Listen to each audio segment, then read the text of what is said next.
Hello everyone, welcome back to Pubi Nursing Classes. Hope you all are doing very well. Thank you for your love and support.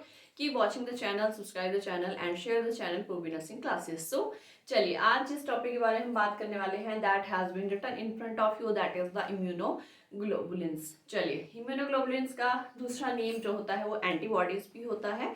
And ये topic types of antibodies करने से पहले हम ये जान लेते हैं व्हाट आर द एंटीबॉडीज और immunoglobulins and what are the importance of immunoglobulins. So the immunoglobulins are the protein जो किस शेप में होते हैं. These are the Y shaped protein और इनको एंटीबॉडीज भी हम कहते हैं. And these are produced by the immune system. There is a immune system in the body जिसकी अपनी क्या है रोग प्रतिरोधक क्षमता. That is किसी भी इन्फेक्शन और किसी भी माइक्रो ऑर्गेनिज्म के अगेंस्ट लड़ने की जो एबिलिटी होती है वो हमारे इम्यून सिस्टम जो है प्रोवाइड करता है. सो एंटीबॉडीज जो होते हैं इन्हें हमारा इम्यून सिस्टम जो है वो प्रोड्यूस करता है. और क्यों प्रोड्यूस करता है?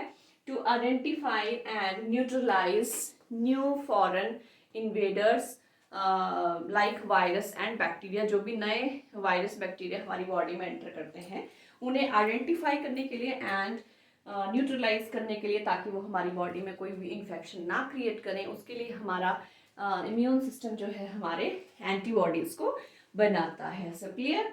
सो सबसे इम्पॉर्टेंट फंक्शंस इम्यूनोग्लोबुलिन्स का क्या है कि हमारे बॉडी में अगर कोई भी नया इन्फेक्शन वायरस बैक्टीरिया एंटर करता है तो हमारा इम्यून सिस्टम जो है वो सडन एक्टिवेट हो जाता है.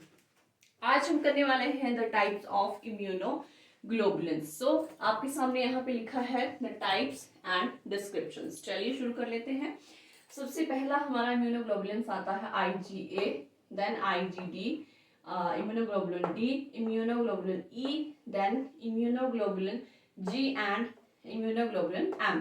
चलिए 5 प्रकार के होते हैं. सबसे पहले यही हमने याद रखना है. अब कर लेते हैं इनका डिस्क्रिप्शन. सो IgA में पढ़ लेते हैं. ये हमारी बॉडी का 10 to 15% हमारी बॉडी में जो है प्रेजेंट होता है IgA मेनली. और कहाँ पे? Nose, breathing passage, digestive tract, ear, eye, vagina, colostrum and body secretions. यहाँ पे हमारा IgA जो है वो पाया जाता है. सो कोलोस्ट्रम सभी को पता होगा. मदर का जो फर्स्ट पीरियड मिल्क होता है उसे हम कोलोस्ट्रम कहते हैं. So this is about the immunoglobulins A. हमारे जितने भी पार्ट्स हैं, nose, breathing passage, digestive tract, ear, eye and vagina, इन सब ये सभी जो है हमारे IgA को कैरी करते हैं. सो नेक्स्ट कर लेते हैं इम्यूनोग्लोबुलिन D. अब आपके सामने इसका डिस्क्रिप्शन है. ये जो हमारा IG, इनको हम शॉर्ट फॉर्म में IgA, IgD, IgE, IgG and IgM भी कहते हैं. सो IgD जो है present in small amount, come amount में होता है. इन टिश्यूज, कौन से टिश्यूज में होता है? जो कवर होते हैं by the chest and valley. So valley part और चेस्ट में, चेस्ट जिन टिश्यूज को लाइन करती है उनमें हमारे इम्यूनोग्लोबुलिन डी जो है वो पाए जाते हैं. So next is immunoglobulin E. So this immunoglobulin present in lungs, skin, mucus membrane, often high in people with allergies. So सबसे पहले ये पता होना चाहिए IgE जो है ये हमारा प्रेजेंट होता है लंग्स में, स्किन में, म्यूकस मेम्ब्रेन में एंड ऑफन किस में हाई रहेगा? ये जो लोग एलर्जाइटिस होते हैं, एलर्जीज से जो सफ़र करते हैं उनमें IgE जो है वो ज़्यादा मात्रा में प्रेजेंट होता है. सो next is IgG. Very important, क्योंकि IgG एंड IgM के ऊपर जो है हमेशा MCQ जो है वो एग्जामिनर्स के द्वारा पुट किया जाता है. सो IgG इज ये प्रेजेंट होता है इन ऑल बॉडी फ्लूइड्स. हमारे जितने भी बॉडी फ्लूइड्स होते हैं उनमें ये जो हमारा IgG है वो प्रेजेंट होता है, accept cerebrospinal fluid and okay, let's see. Found in all body part, they are smallest but most common. अब आगे लिखा हुआ है ये smallest भी है but very common in the body. सबसे common जो है वो हमारा IgG होता है.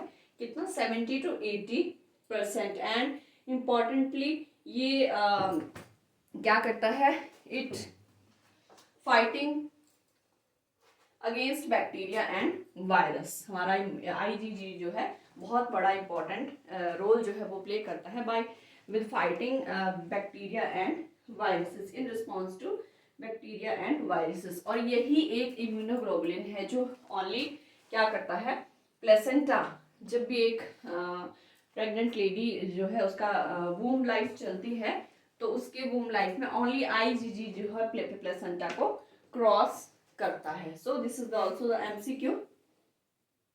Next one is IgM, immunoglobulin M। अब ये प्रेजेंट होता है हमारे ब्लड में, लिम्फ फ्लूइड में in response to infection. Obviously कितनी मात्रा में होता है, 5 to 10% ये हमारी बॉडी में होता है।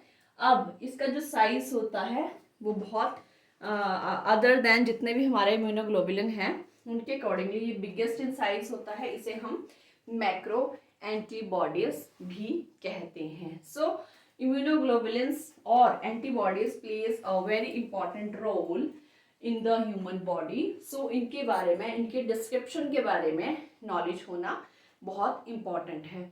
So dear everyone, please watch all the videos and stay connected with Purvi Nursing Classes for the next new videos. Thank you. Have a nice day. मिलते हैं नेक्स्ट वीडियो में।